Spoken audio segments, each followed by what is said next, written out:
Yo, what's up, my brother? I'm Ed Woodstock, and welcome to Campfire.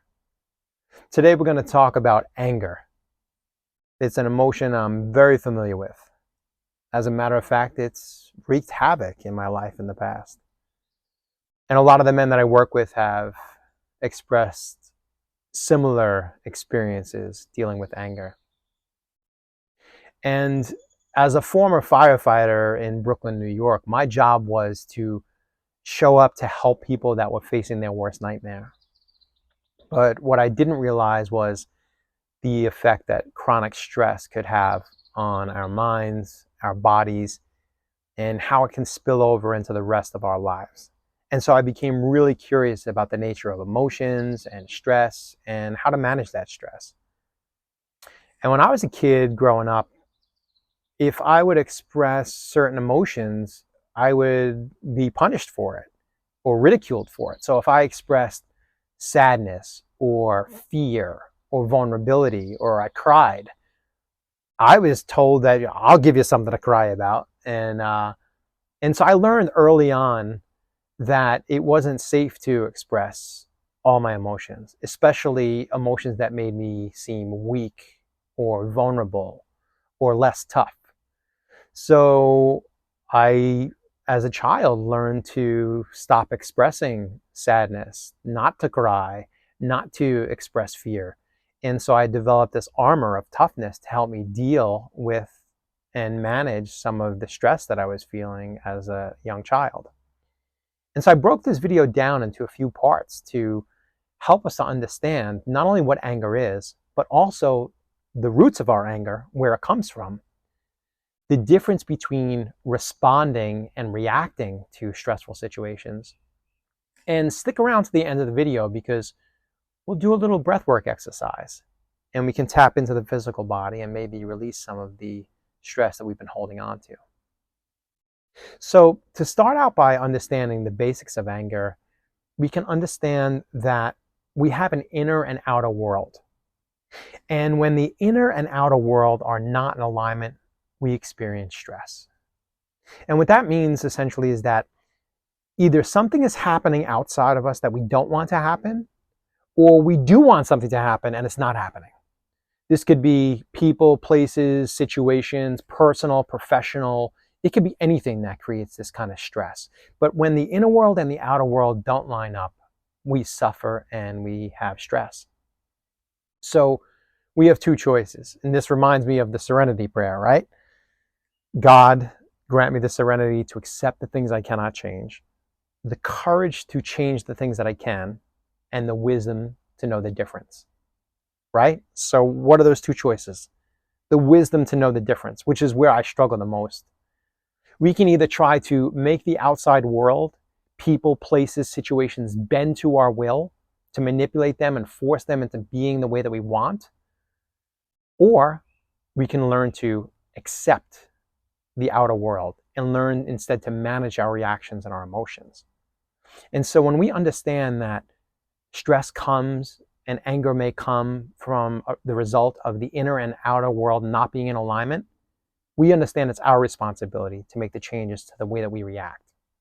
And when we were children, our nervous systems were developed to help protect us.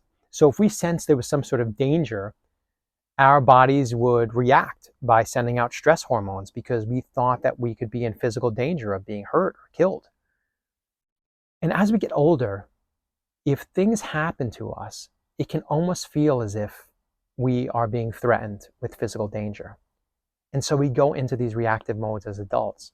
And we have to recognize that as adults, these reactions that we developed in childhood no longer serve us. And we have to find better ways to manage the stress in our lives.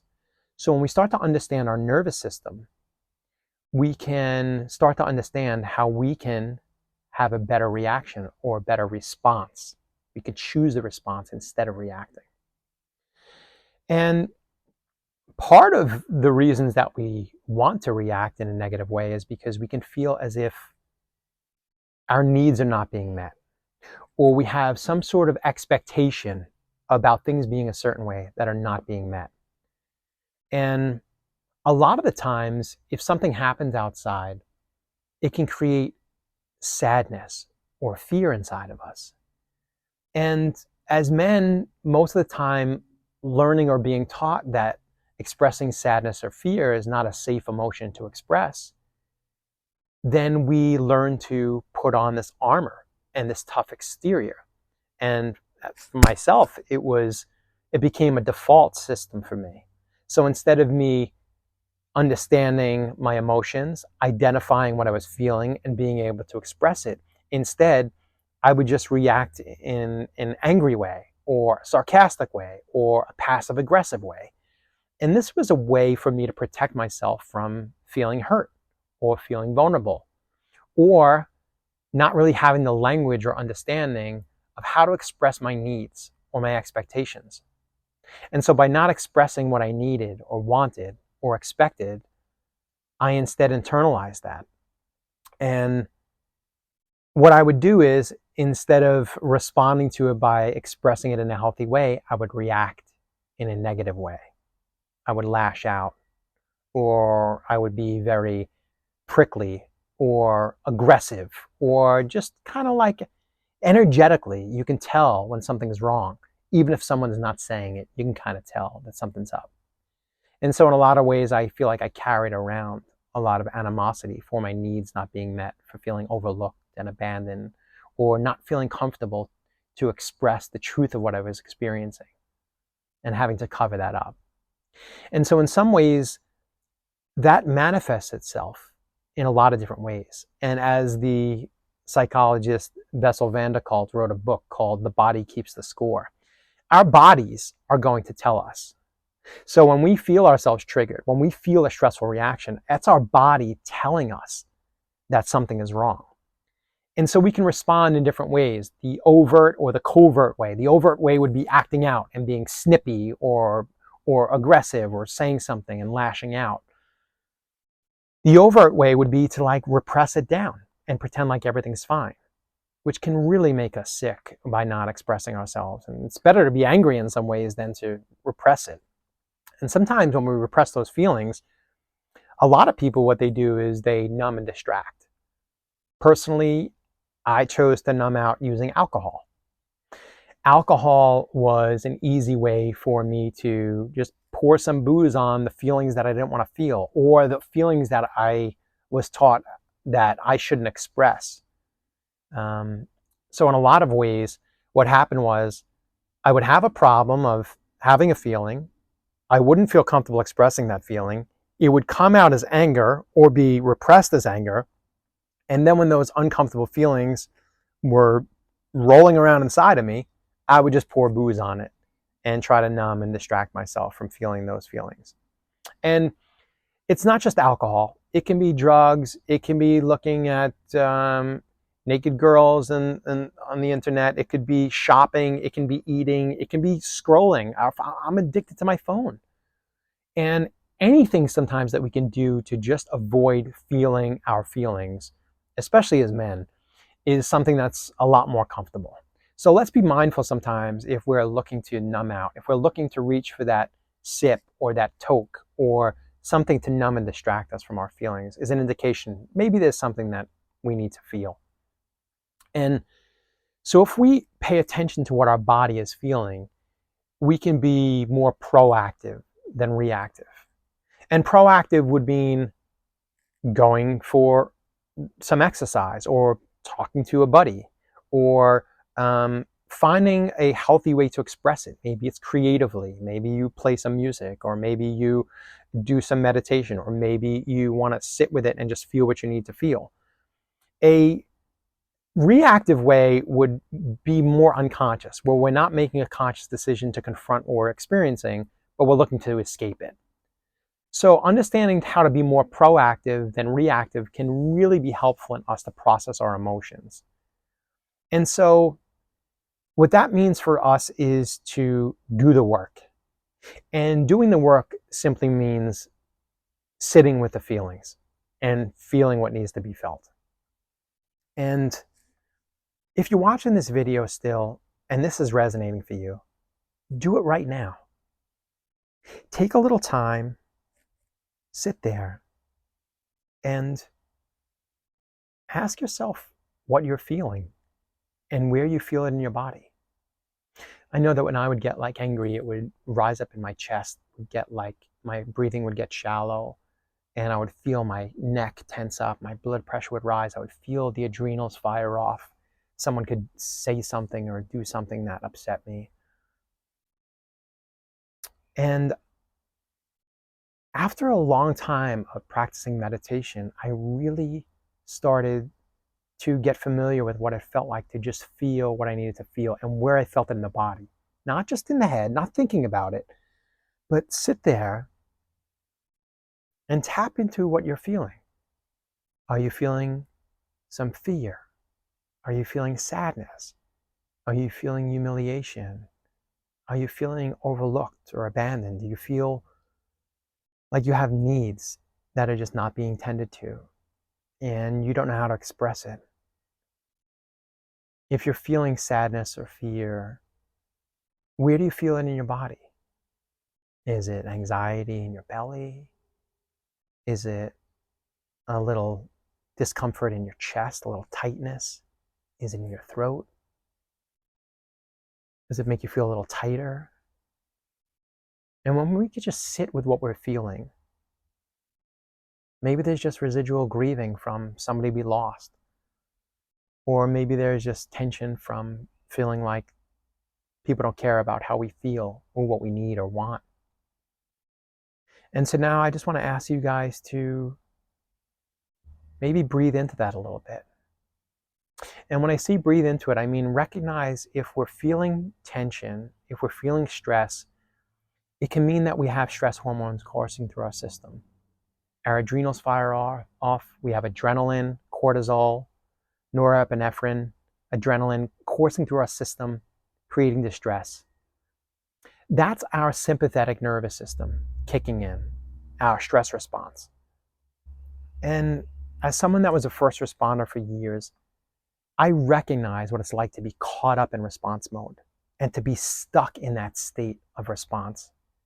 And what we can do is we can practice breath work to switch our physical bodies over from a stressful state to a relaxed state. So we go from response mode or fight or flight mode into rest and digest and into parasympathetic mode. So we're literally switching the nervous system from a stress response to a relaxed response. And the way that we do that is we take deep breaths into the belly and we make the exhale slightly longer than the inhale. And when we make the exhale slightly longer than the inhale, we offload a little more CO2 and we allow a little more oxygen flow. And so just tap into what you're feeling. Exhale all the air out of your lungs. Inhale deeply through the nose. 4, 3, 2, 1.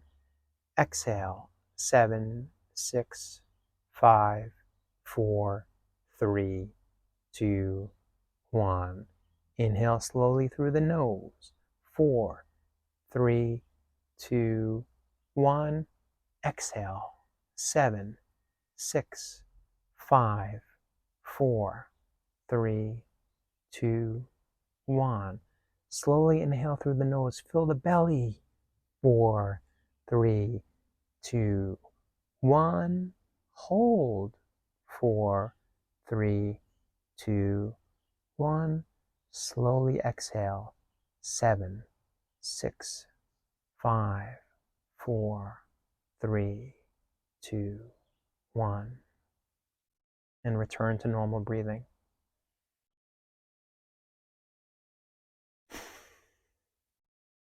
And you might notice that there's a big sigh or a desire to yawn. But you should feel a recognizable difference in the way that your body feels.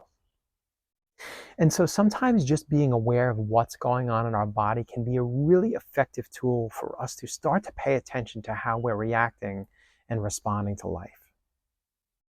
And if you've been carrying around anger, resentment, pain, grief, fear, insecurity, needs not being met or overlooked, Just like you go to the gym and practice keeping your body strong, flexible, and healthy, it's essential that we learn to go to this mental gym and do the inner work necessary to keep our minds, our spirit, our soul strong, flexible, and healthy. And maybe it's rewatching this video.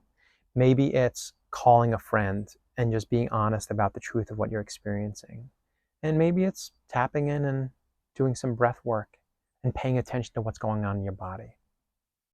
But as men, for thousands of years, we would gather together around the campfire and we would lean on each other. We would fight next to each other and hunt and fish and feed each other.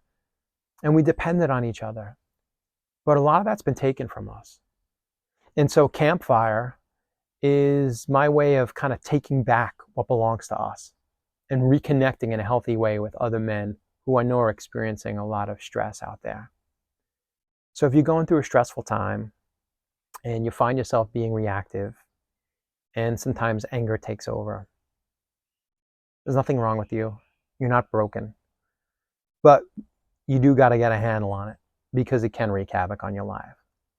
So rewatch this video, understand the roots of anger, learn to understand the emotions, identify them, try to understand what you're really feeling, what the root of the emotion is.